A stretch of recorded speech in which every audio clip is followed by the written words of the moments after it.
So you're not jealous at all? Oh, sweetie. I never have to worry about you with another woman. Right, because we're so hopelessly in love, right? Yeah, sure. Any lunch? She wasn't jealous at all. Of course she wasn't jealous. That's the whole dynamic of your relationship. What's that supposed to mean? It's like this, my man. Every good relationship has a reacher and a settler. Exactly. One person reaches for someone out of their league. The other one settles for someone below theirs.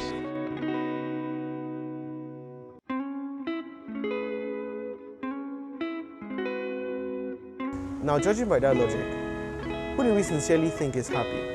The reacher, who finally reached and achieved the goals that he or she had been searching for, or the settler, who gave up on his or her goals and decided to settle for less? Feel free to use the comment section.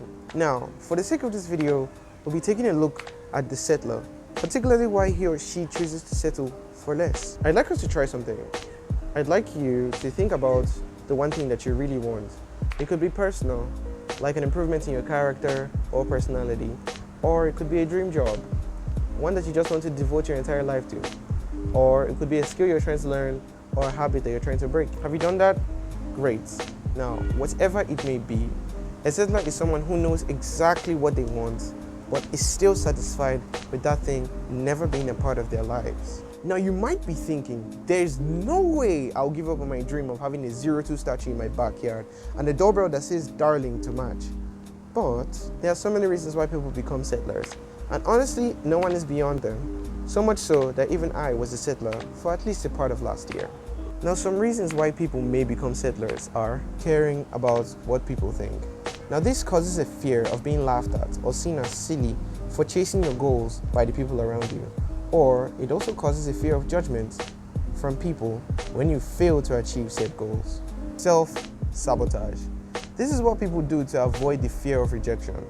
This is when people let their pessimistic thoughts take over and they completely give up on their goals and move over to the easier route.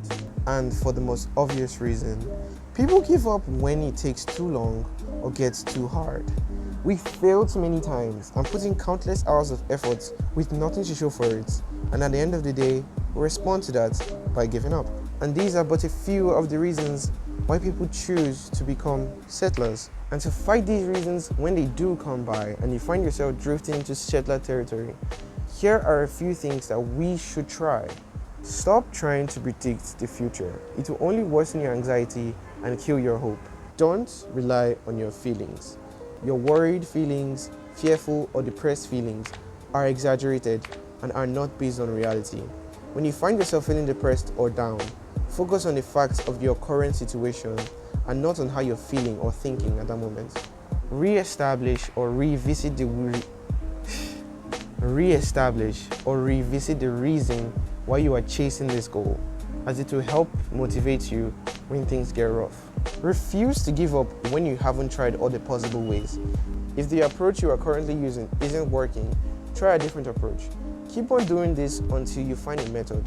There are various reasons why we shouldn't settle, but they are all summed up in this one quote: a quitter never wins. Simply put, you can never really have what you want if you settle for less. You can lie to yourself several times over, but the thought of what could have been always lingers in the mind of a settler. I hope I communicated with somebody and you're no longer thinking of settling and you're now thinking of, getting up and getting your goals. And also, I'd like to thank you all for watching this video. I really appreciate every single one of you that made it to this point, and even if you didn't make it here, I still appreciate you. I make content like this, content on mental health and how to cope with emotional challenges that occur in our everyday lives. And I would really appreciate it if you click that subscribe button and hit the like button, and also share the comments with me down below. Thank you all for watching again, and I'll see you guys next week. Peace.